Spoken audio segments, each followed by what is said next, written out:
In the smoke and chaos of World War II's deadliest battlefields, one truth emerged above all else: surrender could be deadly. Among all German forces, the SS soldiers inspired a unique kind of fear. Captured members were often executed on the spot by Allied troops. Why? Their reputation for fanaticism and brutality preceded them, leaving a trail of terror across Europe. Welcome to WW2 Impact, where we explore history's darkest chapters, examining not just what happened, but why it happened and the human consequences that followed. In the dim early hours of a frostbitten morning, the first echoes of gunfire and distant explosions crept across the frozen fields of Europe, drifting through the skeletal trees like a warning that the day would not belong to the living for long. Soldiers moved in uneasy silence, their breaths misting in the icy air, boots crunching over snow hardened into glassy crusts, each step a negotiation with the cold that seeped through their uniforms and gnawed at their bones. Among them, the Allied troops, worn, tired, and still holding on to the fragile remnants of hope, pressed forward cautiously, aware of what lay ahead. They had heard whispers, rumors carried through the ranks, that the enemy they would face this day was not merely trained or disciplined but fanatically devoted, unshakably loyal to a regime whose cruelty had become legend. These were men who fought not just for territory, orders, or survival, but for an ideology that demanded obedience at the expense of humanity.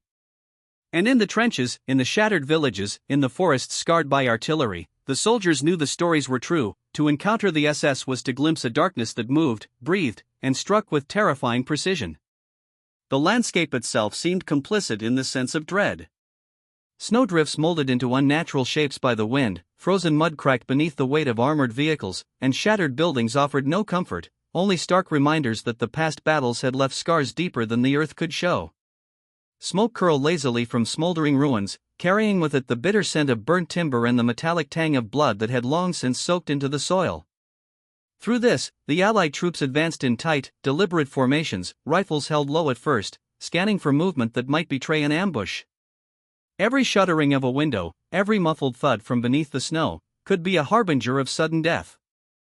And indeed, the SS, those shadows in uniform, thrived in such terrain. They knew every corner, every alley, every slope, exploiting it to the utmost advantage. They moved with the calculated fluidity of predators, disciplined yet merciless, their eyes reflecting the same grim determination that drove them to commit atrocities without hesitation. Soldiers on the Allied side carried more than weapons and maps, they bore the cumulative weight of what they had already witnessed in this long, unforgiving war. Letters from home clutched in pocketed tunics, the smell of cold coffee mingling with the metallic tang of blood, the damp ache of muscles overtaxed from forced marches, all of it pressed upon them. They knew that when they met the SS in combat, it would not merely be a clash of firepower but a confrontation of wills, each side reading the other for weakness. The SS had earned their reputation not through mere strength but through a ruthless psychological edge, one cultivated by relentless ideological training. Stories filtered back from liberated villages and intercepted communications painted a picture of men who executed without hesitation, who demanded obedience in others while giving none, who struck with speed and precision that seemed almost unnatural. It was this combination of tactical skill and moral fanaticism that made them so terrifying to the Allied soldiers who faced them across snow-strewn fields, bombed-out villages, and the fragmented remnants of once thriving towns. In the field, the tension coiled like steel springs. Troops moved methodically, checking one ruin, then another, hearts hammering in measured cadence with the rhythm of orders given in hushed tones. The SS often employed deceptive tactics, faking retreats or feigning surrender to draw unsuspecting soldiers into kill zones. Such encounters had left permanent impressions in the minds of men who had witnessed friends shot while attempting to enforce the Geneva Convention or to offer quarter to those they thought vanquished. One could see the impact in the tight, guarded postures, in the narrowed eyes, in the subtle hesitation before opening a door or crossing a street. Every footstep was calculated, every breath monitored, as though the very air could carry betrayal. The SS had mastered the art of fear, and in that mastery, they had ensured that even surrender could not be trusted. Yet, for all the dread they inspired, the soldiers themselves were acutely human, prone to exhaustion, despair, and the creeping sense of inevitability that war instills. Nights were long and silent, broken only by the distant echo of artillery and the occasional whisper of wind through leafless trees. Men huddled around meager fires, their fingers stiff from cold, eyes flicking nervously toward the darkened forests, where they imagined the enemy could be lying in wait. Conversations often drifted toward the absurd or the mundane, a fragile attempt to maintain sanity in a world that had become unrecognizable. Some spoke of families far away, of letters that might never be read, of the lives they had left behind. Yet beneath this veneer of ordinary humanity ran a constant undercurrent of fear and anticipation, a knowledge that when the sun rose fully, the SS would be there, waiting to test every ounce of courage and endurance they had left. The physicality of this confrontation was relentless. Snow, mud, and debris clung to boots and uniforms, sapping strength with every movement. Weapons jammed or misfired, and the bitter wind cut through every layer of clothing, biting faces and ears until numbness became a dangerous ally. Each engagement demanded not just skill but mental fortitude, as the SS frequently utilized superior firepower, rapid-fire machine guns, armored tanks, and strategically placed mortars to gain the upper hand. Allied forces were often forced to improvise, coordinating attacks under conditions that blurred the line between tactical necessity and sheer survival. Every decision carried weight, every hesitation could mean death.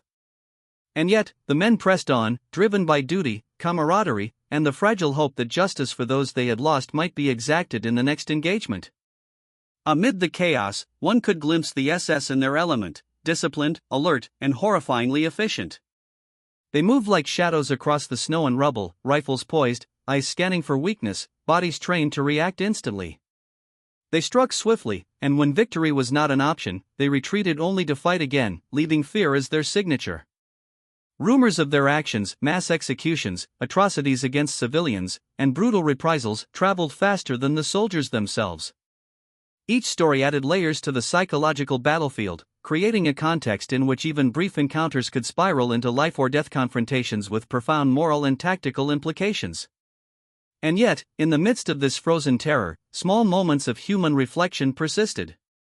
Soldiers would pause to consider the nature of their adversaries, the reasons for the fanaticism that drove them, and the implications of their actions for the war at large. In the quiet lulls between firefights, one could hear the soft mutterings of prayer, the creaking of fatigued joints, the careful observation of the terrain that had become both adversary and ally. These moments, fleeting though they were, provided a sense of grounding, a reminder that amid the chaos and cruelty, life continued, fragile and fleeting. By the time the sun reached its zenith, the snow and smoke combined to obscure the lines of battle, turning the world into a gray, shifting landscape. The soldiers advanced cautiously, eyes darting from ruin to ruin, senses heightened, hearts beating in rhythm with the distant drums of war. And always, lurking in that rhythm, was the SS, an ever-present reminder of what fanaticism could achieve, of how ideology could shape men into instruments of terror, of how surrender could be meaningless in a world where morality had been suspended.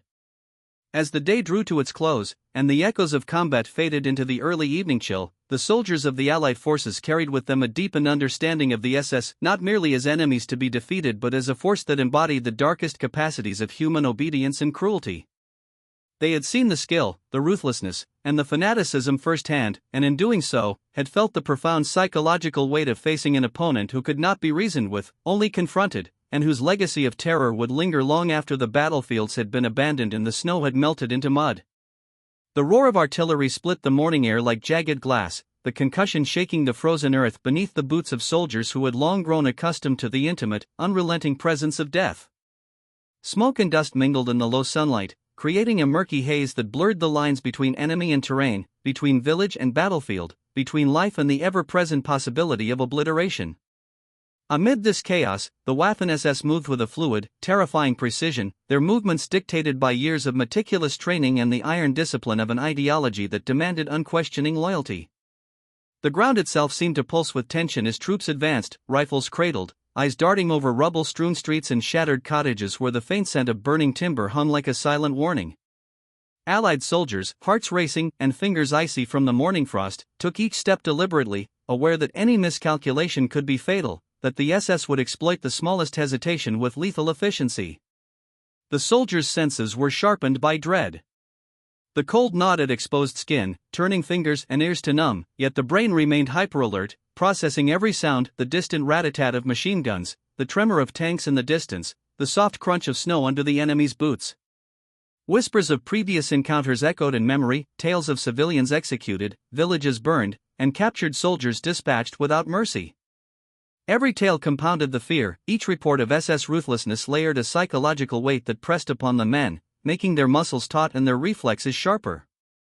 They scanned the horizon through the bitter wind, peering past the smoke for signs of the enemy, knowing that any sudden movement might be a trap, any feint a deadly ploy. The SS had become an almost spectral force in these frozen and broken landscapes. Their presence felt more in the taut silence of anticipation than in the occasional crack of gunfire. When engagement came, it was sudden and precise. SS units, accustomed to exploiting terrain, used the natural and man-made contours of the battlefield to their advantage. Snow-covered ditches, splintered barns, and the jagged remains of shell-blasted roads became points of concealment, avenues for ambush. Allied troops, often moving with a cautious rhythm honed from previous skirmishes, found themselves under fire from positions that seemed impossible, from angles they had not anticipated. The staccato bursts of MG-42s tore through the winter air, sharp and merciless, cutting down anyone who failed to anticipate the weapon's deadly cadence. Tanks rumbled into view with a terrifying inevitability, King Tigers and Panzer variants looming over rubble like steel giants, their armor impervious to standard artillery. Each encounter required rapid adaptation, split-second decision-making, and a psychological fortitude that could withstand not only the physical dangers but the oppressive aura of fanaticism radiating from the enemy. Even in the brief pauses between engagements, the weight of awareness was suffocating. Soldiers huddled in the shadows of ruined buildings, feeling the chill seep through layers of clothing, fingers stiff and aching, breath misting in the cold air. They listened to the distant crackle of radio communications, the muted groans of the wounded, the distant rumble of artillery that never truly ceased. They spoke little, conserving strength and speaking only in clipped phrases, eyes constantly scanning for movement, ready to respond instantly to threats that might appear without warning. The SS, by contrast, moved with a purposeful confidence, their training allowing them to maintain composure in chaos, to exploit mistakes and hesitation with lethal skill. Every movement, every deployment, every response was a calculated act. The battlefield was not merely a site of combat, but a stage for their ideological devotion to manifest in action. Psychological warfare was as much a tool as any weapon. The SS had been indoctrinated from the moment of enlistment to prioritize duty above fear, obedience above morality, and ideology above life itself.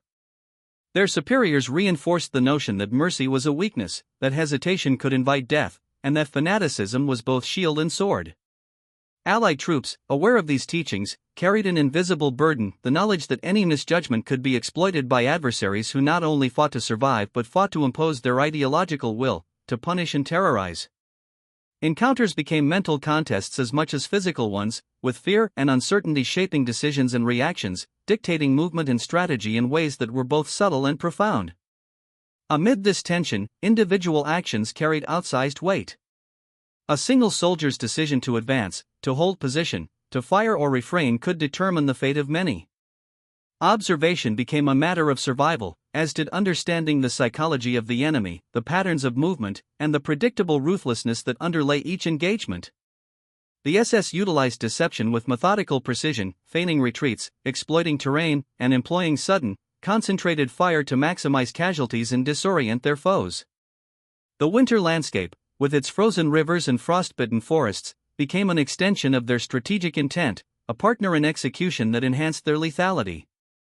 Even when the battlefront appeared static, the tension never abated. Mortars fired intermittently, shells splintered through buildings, and the wind carried whispers of distant skirmishes. Troops trudged through snow-laden fields, the weight of supplies pressing down, weapons clutched tightly against the chill that threatened to sap energy and dull reflexes. Exhaustion became a constant companion, yet alertness could not waver. The SS, with their rigorous physical conditioning and indoctrinated mental resilience, could maintain operational effectiveness under conditions that pushed ordinary soldiers toward collapse. This disparity heightened the psychological pressure on Allied forces, compounding the fear engendered by reports of atrocities, and ensuring that even the most disciplined units approached encounters with measured caution tempered by the knowledge that the enemy they faced was unlike any they had met before. The brutality of the SS extended beyond combat techniques to calculated cruelty in the administration of occupied territories. Villages left behind in their wake bore the scars of ideological ruthlessness, homes burned, civilians executed, prisoners of war dispatched in cold, methodical operations. Knowledge of these acts filtered back to Allied lines, shaping perceptions and influencing engagement protocols. The psychological weight of these stories, the horror of mass executions, the betrayal of those who feigned compliance, and the visible symbols of the SS fanaticism infused every advance, every patrol, every minor skirmish with a tension that was tangible and immediate. The battlefield was not merely a contest of arms but a crucible of fear, endurance, and moral confrontation, where every decision carried emotional as well as operational consequences. The soldiers moved through ruined villages, feeling the lingering presence of the SS even in abandoned streets. Windows shattered by artillery, doors hanging on twisted hinges, and remnants of winter food stores left untouched were mute witnesses to prior occupation. The air was thick with the acrid smell of gunpowder and charred timber, the tang of blood lingering despite days having passed. Footsteps echoed unnaturally in the cold, snow crunching beneath boots, rifles ready at all times, muscles tense against the chill and the uncertainty that accompanied every shadow. In such moments, the SS presence was felt more than seen, their influence stretching into the psyche of every Allied soldier who had to make life-and-death decisions amid the frozen chaos. And yet, amid the tension, glimpses of humanity persisted. Soldiers shared muted words, brief reassurances, and glances of solidarity that reminded them of shared endurance, of the fragile thread of life connecting them in a world consumed by death and ideology. They checked one another for frostbite, shared rations, and whispered reassurances in the cold, a subtle acknowledgement that survival required both vigilance and trust. These moments, fleeting though they were, underscored the stark contrast between the human struggle for life and the mechanized, fanatical precision of the SS who dominated the very terrain they sought to navigate. By the time daylight waned and shadows lengthened across the frozen fields, the weight of engagement had accumulated into a profound sense of exhaustion, relief, and awareness of continued danger. The soldiers of the Allied forces had confronted a foe whose combination of skill, ruthlessness, and ideological fanaticism created a battlefield environment unlike any other. They had experienced firsthand the terror that had become synonymous with the SS, and in doing so, had understood the extraordinary psychological and operational challenges posed by this elite unit. Winter pressed down upon the Ardennes with an oppressive weight, blanketing the shattered villages and snow-crusted forests in a deceptive silence. The air was thick with smoke, soot, and the faint metallic tang of blood, lingering from battles fought long before, yet fresh enough to haunt every step. Soldiers moved cautiously over the icy roads, boots scraping against frozen mud, rifles at the ready, eyes scanning for the slightest flicker of movement. Every shadow seemed to pulse with danger, every shattered building a potential trap. They had heard the stories of the SS, whispered at the edge of campfires and during quiet marches, that surrender meant little, that the SS would shoot without hesitation, and that atrocities against civilians were not the exceptions but the rule. These rumors clung to the men like a cold second skin, a psychological weight heavier than the rifles and packs they carried. Their breaths came in shallow clouds, their bodies taut with anticipation, as they advanced toward towns that lay broken and hollowed by artillery and fire. The SS moved like ghosts across this winter landscape, disciplined and silent, appearing suddenly at corners, in half-collapsed houses, and behind barricades of rubble. Their weapons were always ready, MG-42 machine guns cradled and poised, carabiner rifles slung over shoulders, and the occasional panzer vehicle looming in the distance, a steel predator surveying the terrain for weakness. They exploited every contour of the land, the uneven slopes, the hollows in the snow, the husks of houses with windows blown out by shells, turning the environment itself into a weapon. Allied soldiers had learned to respect this precision, understanding that the SS did not simply engage in combat but choreographed it with the cold exactness of a practiced ritual, designed to maximize casualties and psychological pressure. Even a brief hesitation could be fatal, and men moved with a tension that made every heartbeat seem audible, every breath a negotiation with the icy air and the ever-present threat of sudden violence. Accounts from veterans described the SS as both methodical and unpredictable, a combination that unnerved even the most experienced soldiers. Small groups of Waffen-SS would advance ahead, probing defenses, testing reactions, feigning retreats before striking with sudden, concentrated fire. They were as skilled in deception as they were in direct assault. Allied troops, aware of these tactics, advanced slowly, constantly scanning the environment, listening for the faintest disruption in the snow, the softest shift in broken wood, the whisper of boots moving over frozen ground. Every sound became a potential threat, every shadow a possible ambush. Soldiers huddled behind walls and wreckage, checking rifles, adjusting helmets, and swallowing the cold that seemed to gnaw at their bones. Fatigue was relentless, it seeped into muscles and minds, yet vigilance could not falter. The psychological tension was as taxing as the physical, and men often felt themselves teetering on the edge of frayed nerves and exhaustion. The villages they entered were silent but heavy with evidence of prior occupation.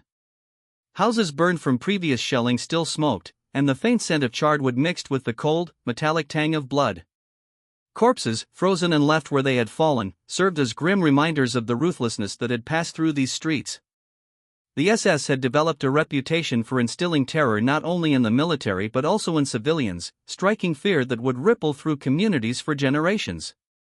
Soldiers moved past these remnants carefully, noting the careful placement of barricades, the patterns of destruction, the signs that civilians had fled in terror, leaving behind only the evidence of SS cruelty.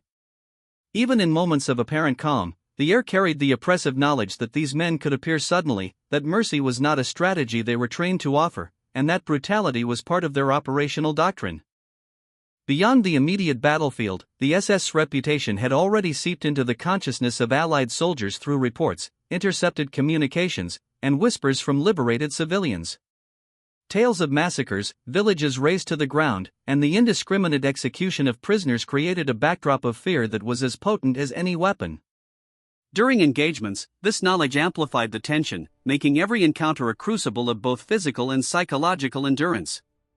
Soldiers hesitated less out of cowardice than out of learned caution, understanding that the SS could turn perceived mercy into lethal advantage. A single misstep could be fatal, a misplaced trust catastrophic, and the men moved accordingly, calculating, precise, and ever aware of the stakes imposed by an enemy who had normalized extreme violence. Even in moments when engagement was brief or sporadic, the intensity never abated. Snow crunched under boots, rifles jammed intermittently, and the cold gnawed through layers of clothing until numbness threatened to slow reaction times. Every movement was deliberate, a careful lift of a foot, a calculated sweep of the rifle, a measured glance toward a distant ruin. Allied soldiers learned to interpret subtle signs, the angle of a discarded helmet, the faint footprint in snow, the pattern of broken glass, to anticipate the SS tactics. And yet, the unpredictability of fanatical men trained to exploit hesitation ensured that certainty was a luxury rarely afforded. Each moment became an exercise in observation, calculation, and controlled adrenaline, a test of endurance as much as skill. The psychological strain was compounded by the moral dimension of the war. Allied troops were constantly aware that the enemy they faced had not only fought them but had perpetrated atrocities against civilians and prisoners. The weight of knowing that surrender might be meaningless, that the enemy could, and often would, execute captured soldiers, created a pervasive tension that sharpened focus and hardened resolve. Men carried both their fear and their grief, the memory of comrades lost, and the understanding that their adversaries' fanaticism was rooted in ideological indoctrination that demanded obedience to a cause indifferent to human life. These reflections were silent, personal, and constant, threading through every patrol, every firefight, and every long night spent waiting in frozen ruins.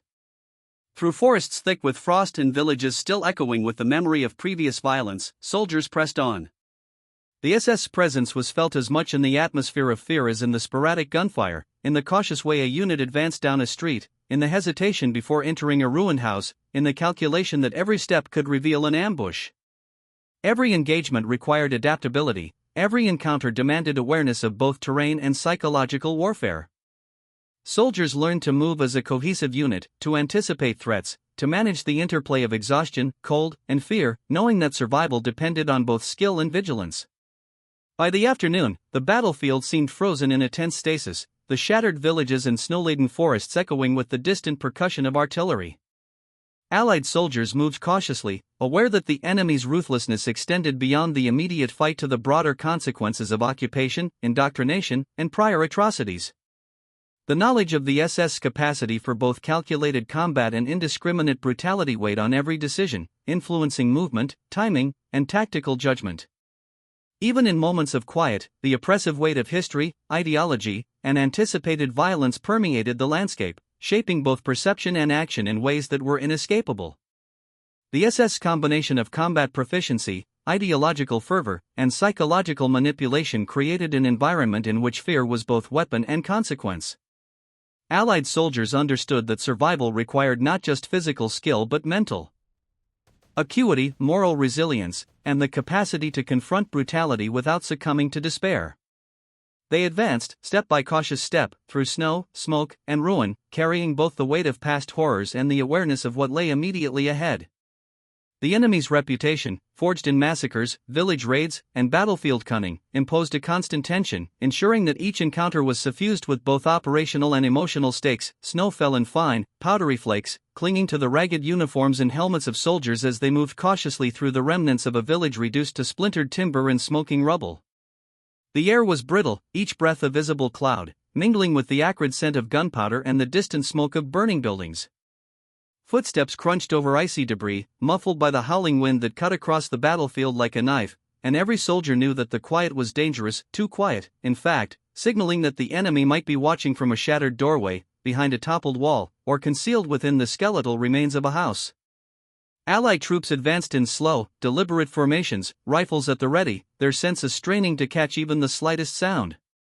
They had been briefed on the SS's reputation for deception, and the weight of that knowledge pressed down on them more heavily than the packs they carried or the icy cold seeping through their boots. Here, every step carried risk, every glance could be the difference between life and death. The SS operated with a terrifying combination of discipline, ingenuity, and ruthlessness. They had been trained not just to fight but to manipulate, to use terrain, weather, and the psychological state of their enemies to maximum advantage. A single abandoned street could conceal multiple threats: snipers and addicts, riflemen behind walls, machine guns positioned behind snowbanks. Allied soldiers, aware of this, advanced cautiously, checking every window, every doorway, every shadow, with a hypervigilance born of repeated encounters and hard-won experience. Their muscles ached from long marches, their faces were wind-burned and pale, yet they pressed on, forced forward by orders, by the necessity of survival, and by the creeping awareness that hesitation could be just as deadly as miscalculation. Engagements, when they came, were sudden and intense. The first crack of gunfire would shatter the silence, followed by the staccato bursts of MG-42 machine guns cutting through the winter air. Snow sprayed and kicked up with each shot, mingling with clouds of smoke and debris, obscuring the battlefield and turning familiar terrain into an unpredictable maze.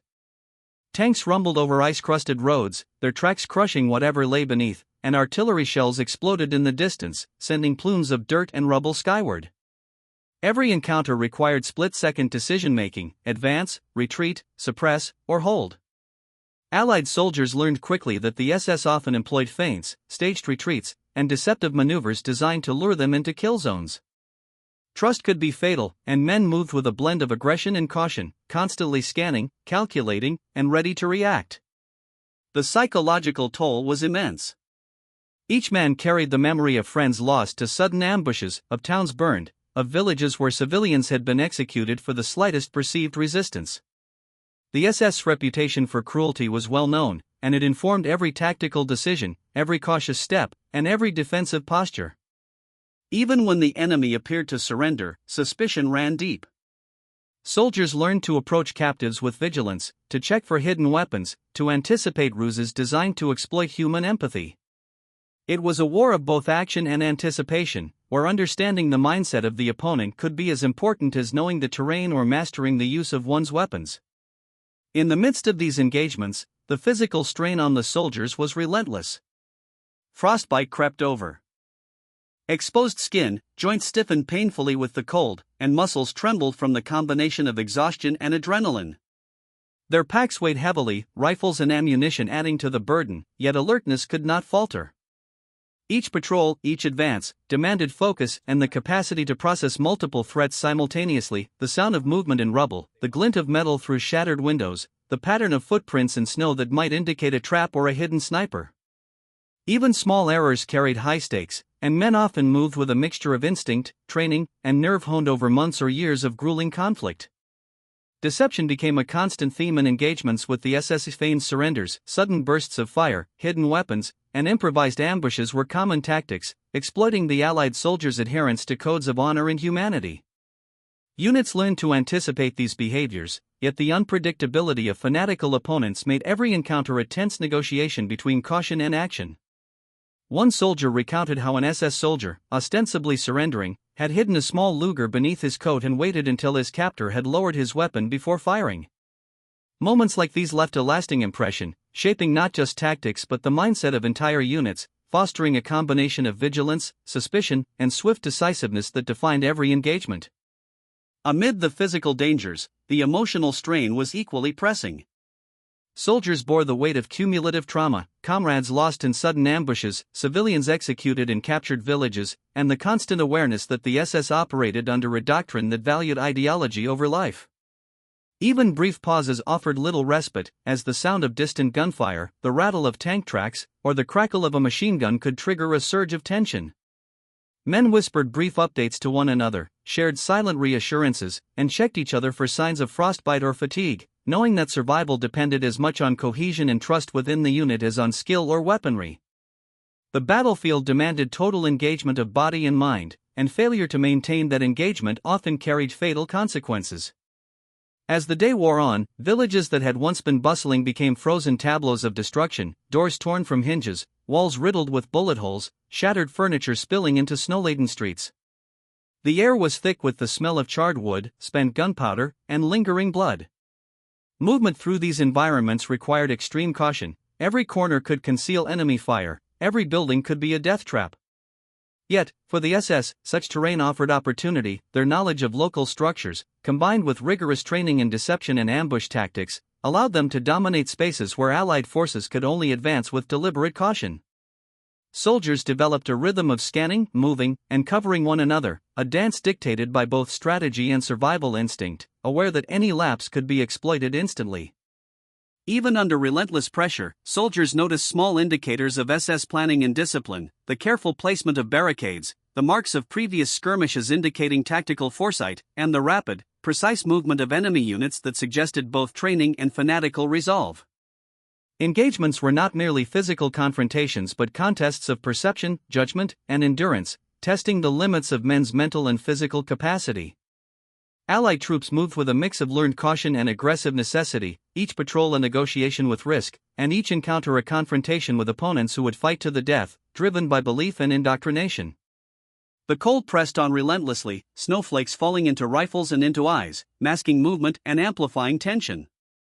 Tanks rumbled over frozen roads, artillery fired intermittently, and riflemen adjusted their positions continually to exploit cover and maintain advantage.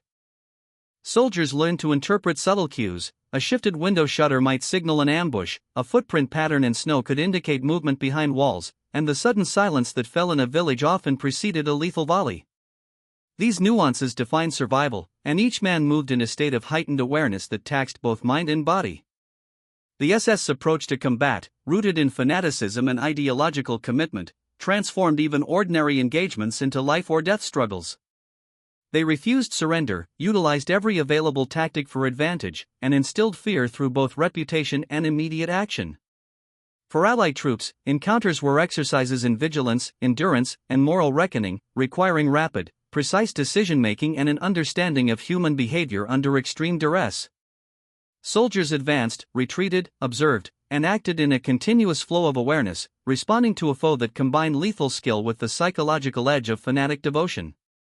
Every confrontation carried the weight of experience, rumor, and anticipation, a crucible in which courage, training, and intuition were tested against an enemy who would accept no compromise. The morning mist clung to the broken fences and barbed wire that surrounded the concentration camp, turning the air into a damp veil through which the Allied troops cautiously advanced.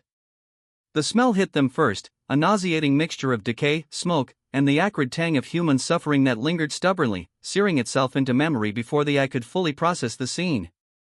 Soldiers moved in slow, deliberate steps, boots crunching over frozen mud and scattered debris, rifles ready, every nerve screaming alert.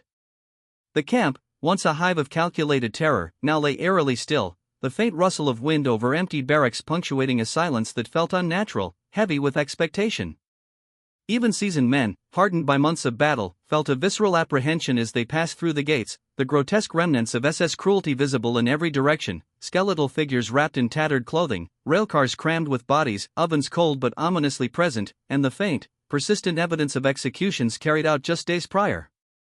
The soldiers' breaths came in ragged puffs, each inhalation mingling with the fog and the overwhelming stench, while their hands shook subtly, both from cold and from the emotional weight pressing on them. These were not enemies armed and ready to fight, these were survivors and victims of an organized system designed to dehumanize and annihilate.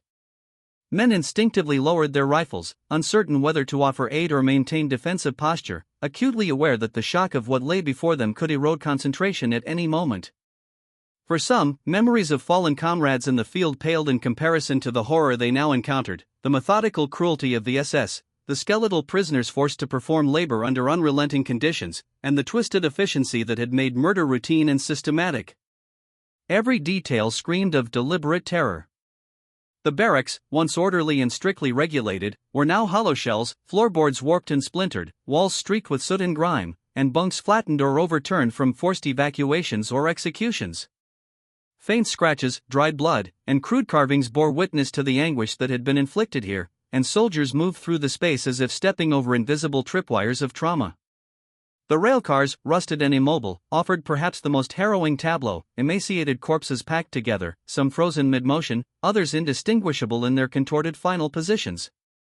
The sight was enough to stop men in their tracks, their eyes wide, stomachs lurching, as the cruel logic of the SS revealed itself not through rumors but in the stark reality of what survival had meant here. Soldiers struggled to reconcile the operational requirements of securing the area with the overpowering flood of emotion. Some began to organize medical aid, ration distribution, and evacuation of survivors, yet every action was underscored by exhaustion, moral shock, and the ever-present awareness that the men who had orchestrated this horror might still be nearby. Even in the absence of immediate combat, tension remained high. Troops scanned the perimeters, their instincts honed for ambushes by SS remnants who had fled, knowing that fanaticism had not dissipated with defeat. Movement was deliberate, methodical, each decision carrying the potential to save lives or to trigger violence from an enemy who understood no surrender and feared no reprisal. The human impact weighed heavily. Soldiers knelt beside survivors, gently removing tattered clothing to check for frostbite or malnutrition, offering small amounts of water and food. Eyes met eyes, some vacant, some wary, all haunted by the systematic dehumanization they had endured. The contrast between the living and the dead was immediate and unrelenting. Corpses lay alongside the barely alive, a jarring visual of the threshold between life and death maintained by neither chance nor mercy, but by the meticulous cruelty of the SS. Even for men accustomed to death in the field, these scenes were suffocating, the scope of evil apparent in every frozen, silent gesture, in every hollowed stare, and in every skeletal frame moving weakly under the harsh winter light. While the immediate focus was on aid and containment, operational concerns dictated caution. Survivors often had instructions to identify SS personnel, but chaos reigned, as many perpetrators had already fled, burned documents, or removed insignia to conceal their involvement. Soldiers had to balance compassion with vigilance, constantly aware that fanaticism could manifest in delayed ambushes, sabotage, or sudden attacks even amid the humanitarian effort. It was a delicate choreography. Every step, every movement, required attention to both security and the profound moral weight of witnessing atrocities. As day stretched on, the full scope of the camp's horror became increasingly clear. Lists of prisoners, kept in meticulous SS fashion, were partially destroyed, yet still offered insight into the scale of the machinery of death. Documentation revealed not only the number of lives extinguished but the bureaucratic precision of genocide. Food ration logs, medical reports, labor assignments, and transport manifests all underscored the methodical planning behind mass murder. Soldiers read these documents with a mixture of disbelief and grim comprehension, understanding that the enemy they had fought on the front lines had also orchestrated atrocities with an administrative efficiency that mirrored military campaigns. Emotional responses varied. Some men wept quietly, tears frozen by the bitter wind, while others stood stiff, jaw-set, forcing themselves to continue tasks that demanded both compassion and operational effectiveness. Private conversations were muted, hesitant, carried in whispers, as though speaking too loudly would somehow break the fragile line between control and emotional collapse. The soldiers' mental discipline was taxed, and yet they persisted, driven by duty, by camaraderie, and by the desperate need to preserve what life remained amid the ruins of human cruelty. The liberation of these camps revealed a psychological and moral truth. The SS' fanatical obedience and ideological indoctrination extended far beyond the battlefield. Soldiers saw how men trained to fight and kill also orchestrated systems designed to strip human dignity, to implement terror on a grand scale, and to maintain control through fear and brutality. This understanding informed every subsequent engagement, shaping attitudes toward remaining SS personnel and reinforcing the rationale behind cautious, sometimes harsh responses when encountering surrendered enemies. As the Allied troops moved through the camp, the juxtaposition of life and death, action and inaction, hope and despair, created a landscape of emotional intensity that was almost unbearable. Every corpse, every survivor, every relic of cruelty left its imprint. Soldiers wrote letters in their minds to families, whispered reassurances to one another, and silently vowed to remember these moments. Yet alongside grief ran a hardened awareness of the fanatical enemy they had fought, an enemy whose moral depravity had transformed ordinary engagement into terror, whose ideological commitment had facilitated crimes beyond comprehension, and whose presence had shaped the psychological environment of the entire theater. By evening, the camp had been secured, survivors gathered, and basic necessities provided. Troops stood, shoulders tense, faces pale in the cold, reflecting on the scale of the atrocities and the lessons imparted by what they had witnessed. They understood that the battlefield extended beyond frozen forests and ruined villages into administrative cruelty, ideological terror, and systematic murder. The SS had left a legacy that was immediate, visceral, and hauntingly personal for every man who had walked through those gates. The snow on the Eastern Front was relentless, an unbroken white expanse stretching as far as the eye could see, broken only by the jagged outlines of destroyed villages and the skeletal remains of once thriving farms. Soldiers trudged through knee-deep drifts, boots heavy with ice and frozen mud, their breath steaming in the frigid air, mixing with the acrid tang of smoke and burnt timber that lingered from previous battles. The silence was deceptive, interrupted only by the distant rumble of artillery, the creak of frost-laden trees swaying in the icy wind, and the faint, irregular crunch of movement across frozen ground. Allied forces moving alongside Soviet units had been warned of the SS presence here, and every man carried the knowledge that surrendering these enemies was far from straightforward. The SS fought not only with weapons but with a fanatical determination rooted in ideology, a devotion that often made them unpredictable and extraordinarily dangerous even when ostensibly captured. The distinguishing marks of the SS became a critical component of identification. The lightning bolt runes on their collars, the black and gray uniforms adorned with insignia, and the discreet but unmistakable blood-type tattoos beneath the left arm served as both identifiers and warnings. These symbols were etched into the consciousness of those confronting them. A glimpse of the double sig runes was enough to freeze a man mid-step, triggering the memory of tales from comrades and the knowledge of atrocities committed elsewhere. In the Eastern Theater, where reprisals and revenge were a palpable force, these markings were not merely decorative, they were beacons of both fear and operational importance. Soviet troops, hardened by years of occupation and brutalized conflict, viewed the SS not as soldiers but as agents of terror, and encountering them meant the likelihood of immediate, often lethal, response.